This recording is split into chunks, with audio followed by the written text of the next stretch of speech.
E vamos abrir a palavra de Deus em Mateus capítulo 19. Mateus capítulo 19, leremos dos versos 3 a 12. Mateus 19, de 3 a 12. Vieram a ele alguns fariseus e o experimentavam, perguntando: é lícito ao marido repudiar a sua mulher por qualquer motivo? Então respondeu ele: não tendes lido que o Criador, desde o princípio, os fez homem e mulher, e que disse: por esta causa deixará o homem pai e mãe, e se unirá à sua mulher, tornando-se os dois uma só carne? De modo que já não são mais dois, porém uma só carne. Portanto, o que Deus ajuntou, não o separe o homem. Replicaram-lhe: por que mandou então Moisés dar carta de divórcio e repudiar? Respondeu-lhe Jesus: por causa da dureza do vosso coração é que Moisés vos permitiu repudiar vossa mulher. Entretanto, não foi assim desde o princípio. Eu, porém, vos digo: quem repudiar sua mulher, não sendo por causa de relações sexuais ilícitas, e casar com outra, comete adultério. E o que casar com a repudiada, comete adultério. Disseram-lhe os discípulos: se esta é a condição do homem relativamente à sua mulher, não convém casar. Jesus, porém, lhes respondeu: nem todos são aptos para receber este conceito, mas apenas aqueles a quem é dado, porque há eunucos de nascença, há outros a quem os homens fizeram tais, e há outros que a si mesmos se fizeram eunucos, por causa do reino dos céus. Quem é apto para o admitir, admita. Vamos orar? Pai Santo, nós estamos de novo diante da Tua santa palavra. Ó Pai, que é luz para os nossos caminhos, é lâmpada para os nossos pés. Nós, ó Pai, reconhecemos o quão pecadores somos diante da Tua santa Escritura e o quanto ela é preciosa para endireitar os nossos caminhos, o quanto ela é poderosa para quebrar as nossas opiniões, ó Pai, os nossos conceitos, os nossos preconceitos. Nós reconhecemos a enorme influência que o mundo, a mídia, as comunicações têm tido sobre a nossa mente, sobre a nossa formação de opinião, mas nós queremos nos submeter à Tua palavra, Senhor. Nós somos o Teu povo, nós precisamos andar de acordo com a Tua palavra. Quebra então os pensamentos que não são condizentes com a Tua palavra. Forma em nós a mente de Cristo, ó Pai. Ajuda-nos a termos uma mente que agrade ao Senhor, a pensarmos de forma consoante a Tua palavra e assim, ao externalizarmos os nossos pensamentos, sejam por palavras ou por ações, que sejam de fato a expressão da Tua vontade, que nós agrademos ao Senhor em tudo, em especial nos nossos relacionamentos mais familiares. Instrui-nos, portanto, com a Tua palavra, alimenta o Teu povo, é o que nós te pedimos humildemente, Pai, em nome de Jesus. Amém.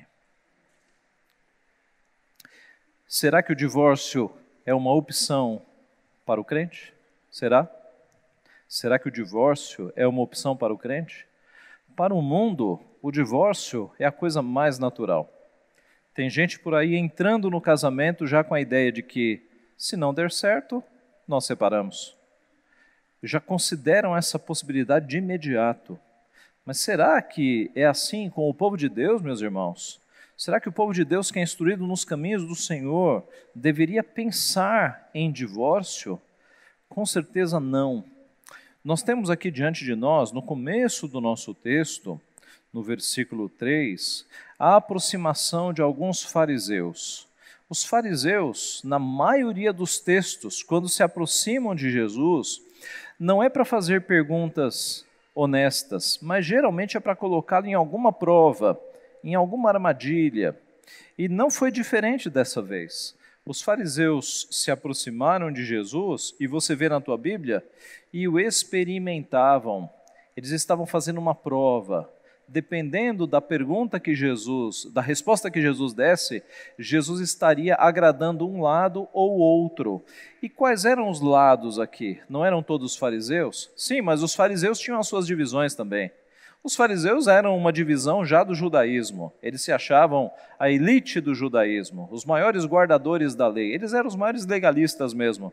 E dentro deles, dentro do farisaísmo, você tinha uma divisão em vários assuntos. E uma divisão clássica que havia no farisaísmo era concernente à questão do divórcio. Havia dois grupos no farisaísmo, os de Hilel e os de Shammai.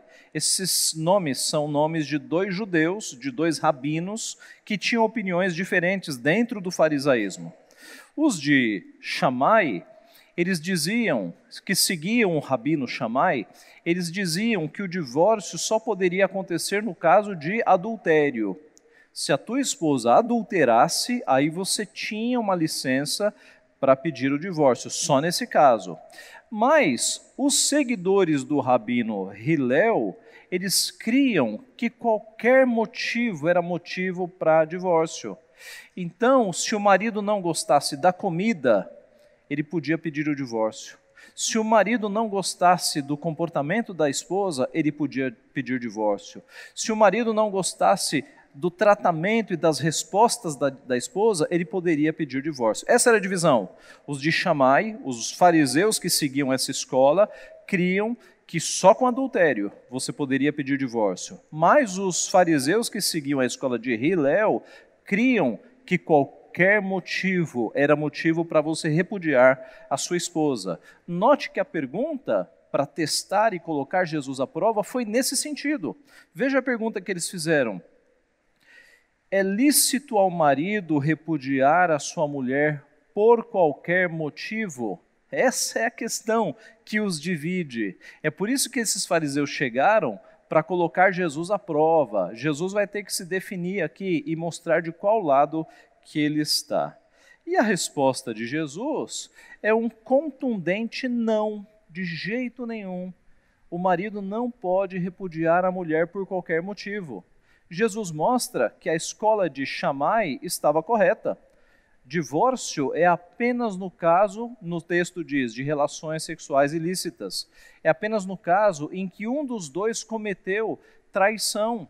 A vítima de uma traição, ela está liberada para pedir o divórcio. Se não tiver acontecido traição, não pode acontecer divórcio, trazendo para os nossos dias, por incompatibilidade de gênio, porque, pastor, o amor acabou, porque desgastou-se a relação. Nada disso é motivo para pedir divórcio. É o que o nosso Senhor Jesus está nos ensinando aqui. Então a resposta de Jesus é, primeiro, um categórico não, não. Os maridos não podem repudiar a esposa por qualquer motivo. E Jesus agora vai dar as razões. Por que não? Por que o marido não deve repudiar a esposa e vice-versa, né? A esposa não vai repudiar o marido por qualquer motivo. Primeiro, porque o casamento é uma aliança indissolúvel. É uma aliança que não pode ser quebrada. Ah, pastor, eu quebro quando eu quiser. Não, não. Quem faz essa aliança é Deus. Você não pode quebrar uma aliança que Deus fez. O texto vai nos dizer que o que Deus ajuntou, não separe o homem. Talvez você tenha ouvido essa frase no dia do teu casamento. O que Deus ajuntou, não separe o homem. O primeiro motivo que Jesus dá é que o casamento é uma aliança indissolúvel. E Jesus então, versículo 4, ele vai dizer, não tendes lido o que o Criador desde o princípio Não tendes lido que o Criador, desde o princípio, os fez homem e mulher? Jesus, então, é como se Jesus dissesse, ora, vocês são tão sábios, e vocês não se lembram, não tendes lido o que Deus fez lá no começo dos tempos? Vocês não se lembram de Gênesis 1, 27 e Gênesis 2, 24? Vocês não se lembram disso? Que Deus os fez homem e mulher, Gênesis 1, 27. Deus fez dois, macho e fêmea, para se completarem, fisicamente, emocionalmente e espiritualmente, e, por esta causa, deixará o homem pai e mãe e se unirá à sua mulher, tornando-se os dois uma só carne. Os dois agora já não são dois. O casamento é um evento que Deus faz em que os dois se tornam um, eles se tornam uma só carne. Jesus então vai citar para aqueles pretensos estudiosos da Bíblia que se achavam tão sábios, coisas que eles deveriam saber de cor. É o verso 4 e o verso 5. De modo, verso 6, que já não são mais dois, porém uma só carne. Portanto, o que Deus ajuntou, não separe o homem. O casamento, meus irmãos, é uma aliança indissolúvel. O que Deus ajuntou, não separe o homem. Ora, trazendo para os nossos dias, nós podemos pensar em uma série de coisas que têm feito pessoas pensarem no divórcio e até se divorciarem. Muitos problemas. Se você ainda está casado, certamente estas são as brechas que podem atingir a tua casa para te tentar ao divórcio. E a palavra desta manhã, meus irmãos, é que se você está tentado a pedir o divórcio, esqueça isso, porque isso é pecar contra o Senhor. Nosso Deus fala, por meio de um profeta, que ele odeia o divórcio, que se ele juntou duas pessoas e fez de duas pessoas uma só carne, você não tem essa opção de separar aquilo que Deus uniu. Quais são as ameaças que o teu casamento pode sofrer, então, nesse sentido? A primeira ameaça é de problemas familiares, problemas com o teu sogro, problemas com a tua sogra. Isso é bastante frequente nos casamentos. O texto sagrado em Gênesis diz: deixará o homem pai e mãe e se unirá à sua esposa, tornando-se então os dois uma só carne. Por vezes os pais não têm sabedoria e acabam entrando muito no casamento dos filhos. Por vezes maridos não têm sabedoria e acabam ofendendo os seus sogros. Por vezes esposas não têm sabedoria e acabam ofendendo os seus sogros. Então esse aspecto familiar, a união de duas grandes famílias, não apenas dos noivos, mas das famílias que vêm por trás, tem que ser tratado com muita sabedoria, com muita prudência, com muito cuidado. Por vezes você tem sogros e sogras enciumados, porque o filho queridinho ou a filha queridinha agora está num contexto diferente, não está recebendo todo o luxo e conforto que recebeu quando estava em casa. Os pais têm que ter muita sabedoria e têm que de fato soltar os filhos para o casamento, para que os filhos deem os seus voos sozinhos. Então, muito cuidado com a intromissão da família no teu casamento. Isso pode gerar dano. Muito cuidado para que os filhos não se tornem o teu amor maior. Isso é muito comum. Tem uma propaganda que passa no rádio, eu ouço muito rádio de notícias, né? E tem uma propaganda lá que foi feita para mulheres. Eu não me lembro qual é o produto, mas numa das chamadas diz assim: para você ter mais tempo para o teu melhor amigo. E a referência é o filhinho. Ouve-se uma voz de uma criança. Como que se o filho fosse o melhor amigo da mãe. Esse conceito é equivocado, meus irmãos. É equivocado. Mulher, sabe quem é o teu melhor amigo? É o teu marido. É o teu marido, não é o teu filho, não. O filho é um bem que Deus coloca na tua vida para você educar, criar, deixar nos caminhos do Senhor, cuidar deste filho para que um dia ele saia da tua casa e ele voe com as próprias asas. Como diz o salmista, ele seja uma flecha lançada, bem lançada, para ele constituir uma família. Você tem os teus filhos dentro de casa para você prepará-los para o mundo, para a vida. E quando eles saírem de casa, adivinha quem vai ficar? É o teu marido, é a tua esposa. Então, o melhor amigo teu tem que ser o seu marido. A sua melhor amiga tem que ser a sua esposa, e não apenas amizade. O seu maior amor, teu maior amor é Cristo, é Deus. Você o ama sobre todas as coisas. Depois de Deus é o teu marido. Depois de Deus é a tua esposa. não pode ser filho, não pode ser mais nenhuma pessoa do que o teu marido e a tua esposa. Então, muito cuidado para você não buscar uma compensação de problemas no relacionamento amando em demasiado os filhos. Isso acontece. Tá? Por vezes a esposa não está satisfeita com o casamento e ela transfere tudo para os filhos, ela coloca toda a sua esperança nos filhos. Isso é uma disfunção, isso está errado. Você tem que aprender a amar de novo o teu marido, se o relacionamento está desgastado. Você tem que aprender a amar de novo a tua esposa, se você percebe que o relacionamento está desgastado. Então, cuidado, a família pode ser uma tentação para que você pense em divórcio. Elimine essa palavra da tua cabeça. Segundo, questões econômicas, financeiras. A causa de muitos divórcios passa por problemas financeiros. Um desemprego inesperado, que já dura meses e meses e meses. Problemas nas contas, às vezes irresponsabilidade. Um dos cônjuges gasta demais, não tem controle.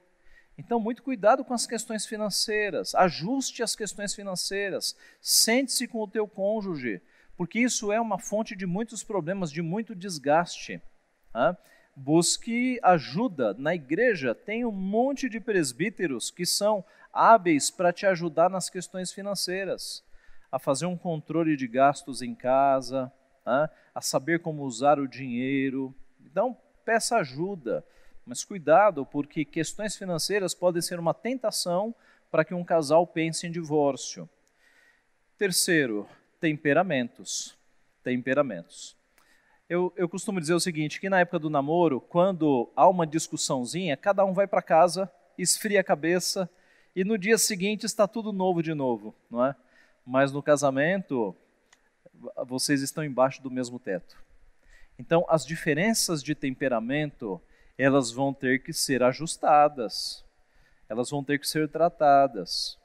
O óleo que vai fazer com que esse relacionamento não seja tão seco é o amor, é a palavra de Deus.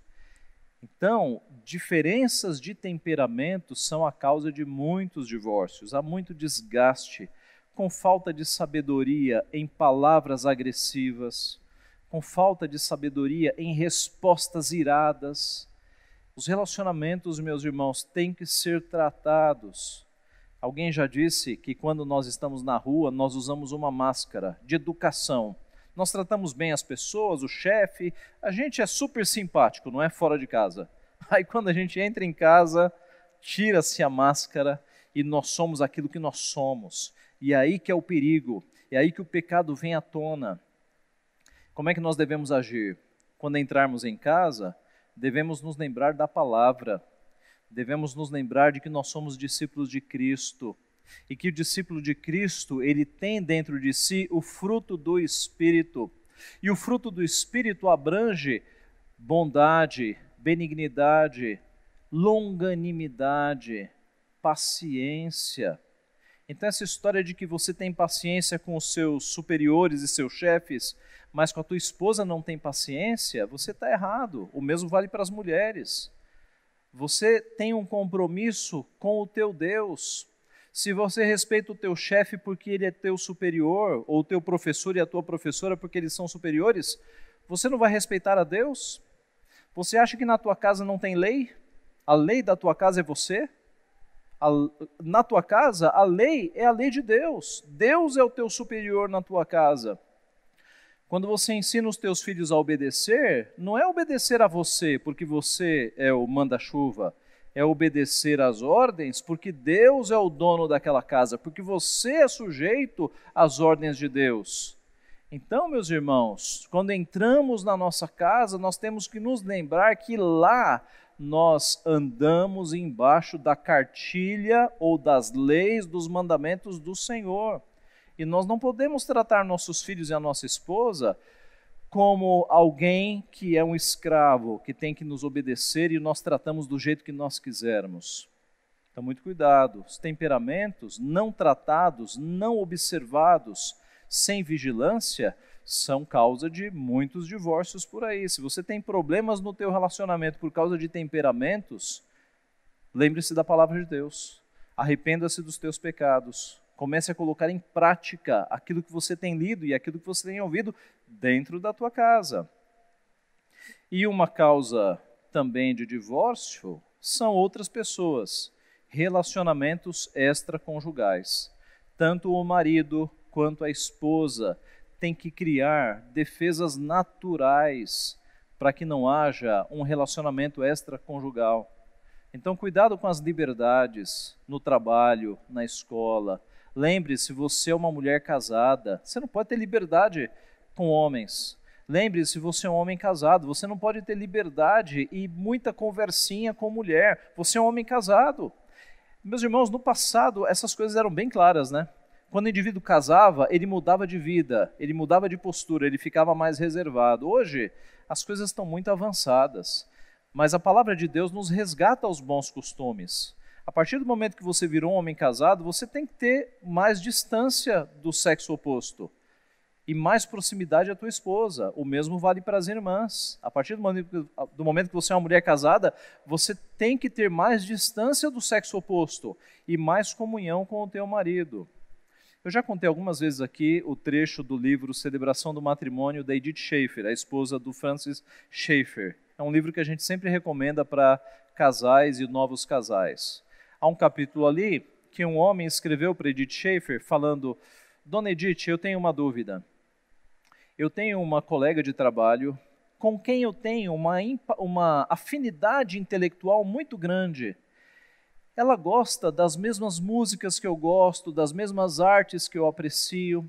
E por vezes nós saímos do trabalho e gastamos horas conversando sobre estas nossas afinidades. Eu estou errado? Veja, era um homem casado, passando esse tempo todo com uma mulher que não era sua esposa. E a Edith Schaeffer não tem dúvida. Ela responde a carta dizendo: você está prestes a cometer um adultério, porque você está cultivando afinidades com uma mulher que não é a tua esposa. Você está investindo tempo num relacionamento que não é o teu relacionamento. Pare com isso. Você tem que voltar para casa e investir nas afinidades da tua esposa. Você tem que construir essas afinidades todas com a tua esposa, não com uma mulher que não é a tua esposa. Era uma espécie ali de adultério intelectual que daqui a pouco passaria para um adultério de fato. Então, meus irmãos, voltando, nós temos que ter muita sabedoria quando entramos no casamento e criar algumas defesas na nossa vida para nós não cairmos numa tentação de adultério, né?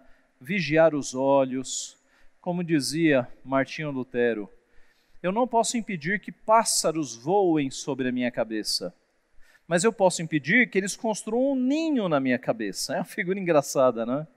Lutero estava se referindo ao seguinte: ser tentados, todos nós seremos. Até o nosso Senhor Jesus Cristo foi tentado.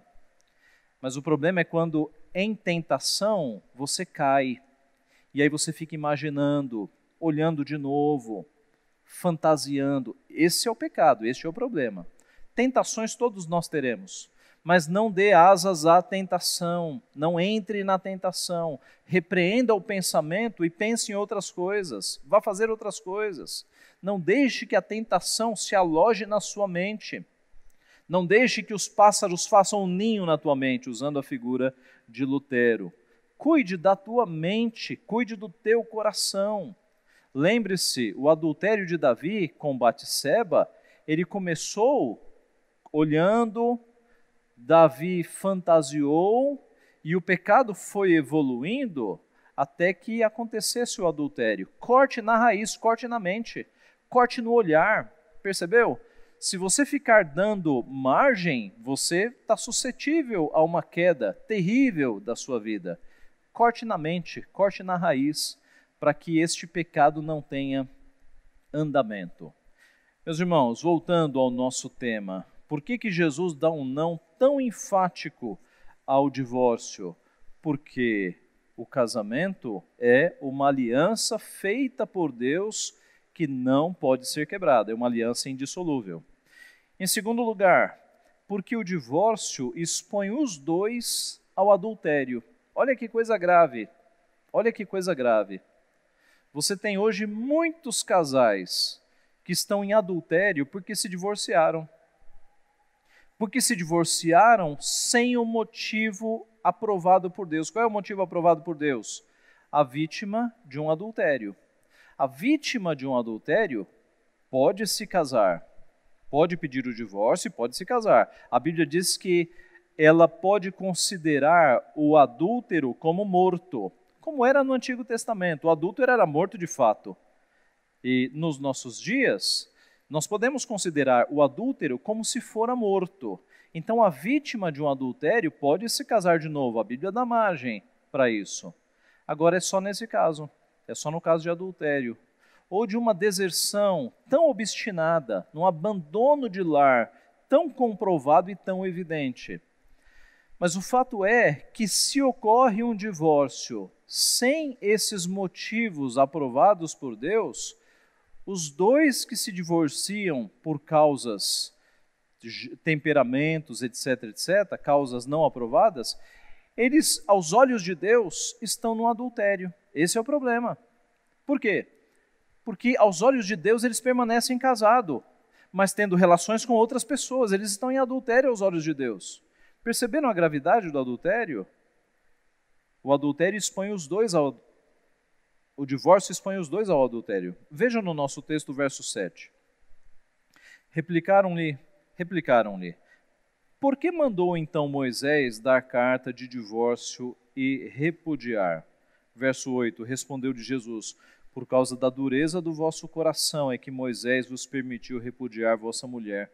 Entretanto, não foi assim desde o princípio.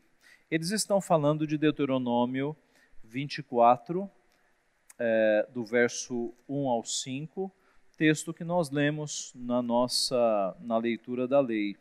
Nós lemos até o versículo 4, então vamos completar com o versículo 5.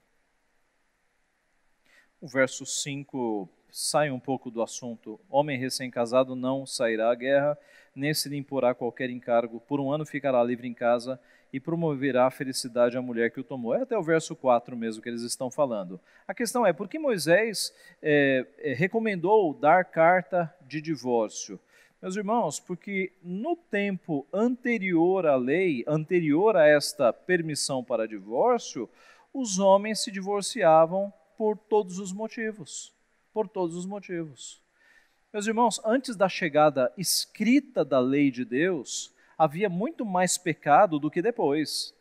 Se você observar a época crítica e dramática do dilúvio, você percebe que Deus decidiu acabar com a humanidade porque o mal, a maldade, havia subido a níveis absurdos.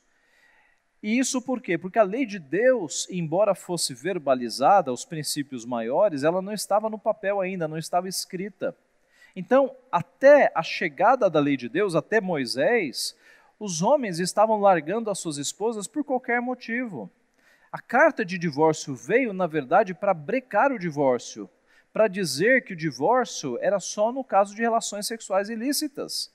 Essa é a ideia. Então, a carta de divórcio veio para coibir a multidão de divórcios que estavam sendo feitas. Na verdade, naquela época, eram homens largando as suas esposas, expondo as suas esposas à vergonha, ao adultério, né? Largando e descuidando das suas esposas. Foi por isso que a carta de divórcio veio, para coibir, para frear o divórcio, que era uma prática comum até o tempo de Moisés. Jesus diz, entretanto, não foi assim desde o princípio. E no verso 9, eu porém vos digo, quem repudiar sua mulher, não sendo por causa de relações sexuais ilícitas, e casar com outra, comete adultério. E o que casar com a repudiada, comete adultério. A separação, se não for por uma questão de traição, ela expõe os dois a cometerem adultérios. Se a separação não ocorreu por adultério, você tem este problema. Por quê? De novo, porque aos olhos de Deus os dois continuam casados, mas agora tendo relações com outras pessoas, estão cometendo adultério. Além disso, meus irmãos, o adultério, é o tipo de pecado que acaba destruindo relacionamentos, não é? O adultério é terrível. Por mais que haja arrependimento e perdão, as marcas ficam. Famílias são destruídas por conta de adultérios. Este é um pecado terrível que existe na humanidade. Nós podemos nos separar então por qualquer motivo? De forma nenhuma. Primeiro, porque o casamento é uma aliança indissolúvel, e segundo, porque a separação expõe os dois ao adultério. E terceiro, porque o adultério, aliás, o divórcio, é uma demonstração de imaturidade. Veja o verso 10. Disseram-lhe os discípulos: se essa é a condição do homem relativamente à sua mulher, não convém casar. Esse texto é muito curioso, porque você percebeu que no começo, Jesus está respondendo a pergunta dos fariseus. Agora, a impressão que dá é que os discípulos puxam Jesus para um lado, não sei, mas agora são os discípulos. Os discípulos falam: Senhor, se é desse jeito, então não é bom casar. Olha como os discípulos estavam já secularizados, estavam conformados com aquele sistema de que se a mulher não agradar, manda embora. Os próprios discípulos estavam pensando assim: Senhor, se eu só posso despedir a minha esposa no caso de adultério, então aí fica difícil, né? É melhor não casar. Irmãos, isso aqui é surpreendente. Os próprios discípulos estavam pensando assim. Mas sabe o que é surpreendente? É que hoje os discípulos estão pensando assim também.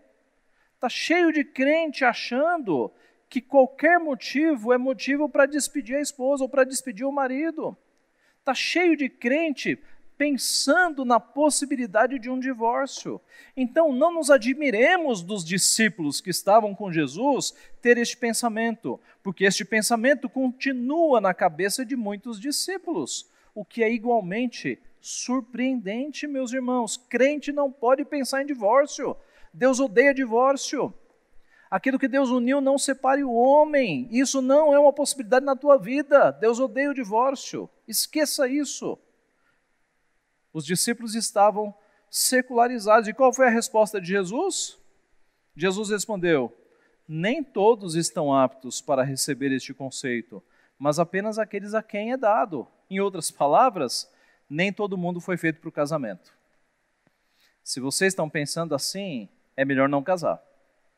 É melhor não casar. Percebeu a seriedade? A invertida que Jesus dá nos discípulos? Nem todo mundo é apto para receber este conceito. É como se Jesus dissesse: olha, de fato, nem todo mundo serve para se casar. Se você está entrando no casamento pensando em divórcio, está imaturo. Se você está no casamento pensando em divórcio, está imaturo, tem que amadurecer. Nem todo mundo é apto para receber esse conceito. E do que Jesus está falando? Exatamente disso. Veja a continuação do texto. Jesus vai dizer o seguinte: é melhor você se tornar um eunuco. O que é um eunuco? Eunuco é aquela pessoa que não se casava, que ela ficava solteira para o resto da vida. Então Jesus está falando assim: olha, nem todo mundo está preparado para o casamento. A opção é ser eunuco. Veja o que Jesus diz. Porque há eunucos de nascença, pessoas que nasceram sem, digamos, um desejo físico de casamento. Há pessoas que são assim, pessoas que não têm uma necessidade física de se casar e vivem a vida tranquilamente. Há pessoas que nascem dessa forma, eunucos de nascença. Há outros a quem os homens fizeram tais. No Antigo Testamento, aqueles homens que eram colocados para chefiar os haréns, não estamos nos referindo à cultura do povo de Deus, mas pense aí nas outras culturas. Não, na verdade, lembra-se que Salomão tinha um harém? Esses homens que eram colocados para cuidar das mulheres, eles eram feitos eunucos. Fisicamente, eles eram incapacitados, tá? Se é que você me entende. Outros se fizeram eunucos por causa do reino dos céus. Então, alguns tomaram a decisão eu não preciso de esposa, eu não preciso de marido, eu quero me dedicar a Deus. Então eu vou me dedicar a Deus pelo resto da minha vida. Paulo dá um conselho. Paulo, que muito provavelmente era viúvo, né? Porque dificilmente um homem chegaria ao grau de farisaísmo que Paulo chegou sendo solteiro. Naquela época casava-se cedo e as autoridades judaicas eram todas casadas. Tá? Então, muito provavelmente Paulo fosse viúvo, não fosse solteiro. E Paulo, o conselho de Paulo é nessa linha. Ele fala assim, olha, é melhor não se casar, é melhor viver como eu, para se dedicar ao Senhor. Mas, se você tem necessidades, é melhor se casar, porque é melhor casar do que viver abrasado. Então, se você tem necessidades, case-se. Mas se você não tem, viva como eu, dedique-se à causa do Senhor. Então, de fato, há alguns que se fazem eunucos para o reino de Deus. Tomam isso como opção, eu não vou casar nunca mais. Na verdade, há viúvos e há viúvas que mesmo tendo a condição de se casarem de novo, e aqui na igreja nós temos várias, decidiram viver para Deus, dedicarem-se ao reino de Deus, não contrair um novo casamento. Isso é apreciável aos olhos de Deus. Mas, se quiserem se casar, viúvos e viúvas estão liberados pela palavra de Deus. Mas muitos irmãos e irmãs, eu repito, fazem essa opção de dedicarem-se agora ao reino de Deus e não contrair um casamento depois que o seu primeiro cônjuge faleceu. O fato é, meus irmãos, que Jesus está dizendo o seguinte: divórcio é sinal de imaturidade. Não é todo mundo que está pronto para o casamento. Se a pessoa está pensando em divórcio, ela não está pronta para o casamento. É melhor ficar solteiro, se você pensa nessa possibilidade. Há um homem chamado Ursinus, que ele comentou o Catecismo de Heidelberg, que é um dos catecismos clássicos que nós temos. E quando ele comentou o 7º mandamento, não adulterarás, lá no Catecismo de Heidelberg, ele comentou o seguinte: o 7º mandamento nos chama, primeiro, ao amor mútuo, segundo, à fidelidade conjugal, terceiro, à comunhão de bens, juntos com simpatia nas aflições, infortúnios ou tristezas um do outro, quarto, ao treinamento e educação de filhos, e quinto, a suportar as fraquezas um do outro com o desejo de removê-las. Nós sabemos, meus irmãos, que tudo que se fala de negativo nos mandamentos, e os mandamentos são bem negativos, né? Não furtarás, não matarás, não adulterarás. O negativo, ele pode ser visto do ponto de vista positivo. Então, por exemplo, é não matar, e qual é o positivo? É promover a vida. É ser pró-vida em todos os momentos. O negativo sempre espelha com o positivo. Tá? Então, é não furtar, mas trabalhar e fazer de tudo para que o próximo ele tenha a sua propriedade garantida. É o positivo.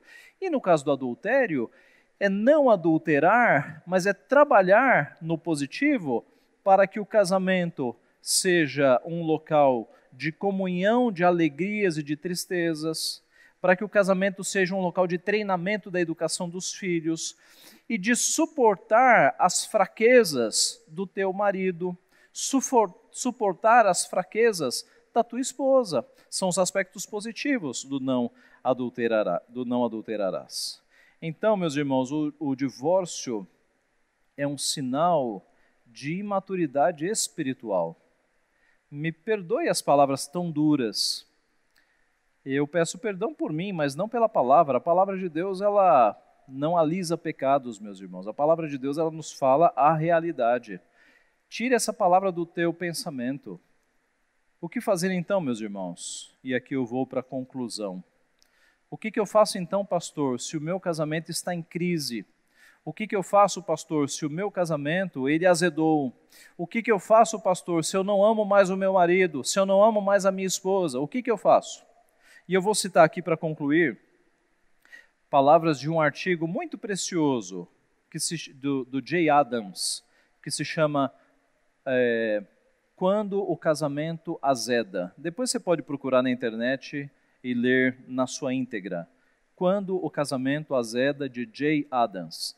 Jay Adams, um pastor, Ele conta que certa vez um casal chamou um pastor, que não foi ele, foi um colega dele, e aí eles chegaram na igreja para conversar com o pastor, e eles relataram ali que o casamento deles tinha chegado a um nível que eles não se amavam mais, que eles já não tinham mais nenhum gosto em permanecerem juntos. E eles foram ali relatando, e o pastor ouviu, e aí no final o pastor disse assim: bom, então, o que vocês me disseram de fato é bastante grave, vocês não se amam mais, vocês não se suportam mais, os dois querem se separar, então, e aí o casal se animou, ele vai dizer, podem divorciar. Ele falou, então, a gente vai ter que resolver isso. Vocês vão ter que aprender de novo a amar o próximo. E aí eles disseram, não, isso não é possível, nós não nos amamos. Eles foram lá querendo a autorização do pastor para o divórcio. E ele falou, é claro que é possível. Primeiro, porque amor pode ser aprendido. Amor não é sentimento. Amor não é sentimento. O amor pode ser aprendido. Deus não pode nos mandar ter um sentimento. Deus, se amor fosse sentimento, Ele não nos mandaria ter um sentimento. Veja, você não pode mandar uma pessoa ter um sentimento. Se eu falar aqui, Dona Regina, fique irada agora, a senhora não vai conseguir. Talvez a senhora faça a expressão, mas ninguém fica irado, assim, artificialmente, por uma ordem. Por que Deus manda maridos amarem as suas esposas? Porque não é sentimento. Porque amor é ação. Por que Deus manda nós amarmos o próximo? Porque é possível. E aí, eles foram lá para pedir o divórcio, né? E o pastor começou a mostrar que eles tinham que aprender a amar de novo. E eles disseram, impossível. E ele falou, não é impossível, porque a Bíblia manda amar ao próximo como a si mesmo.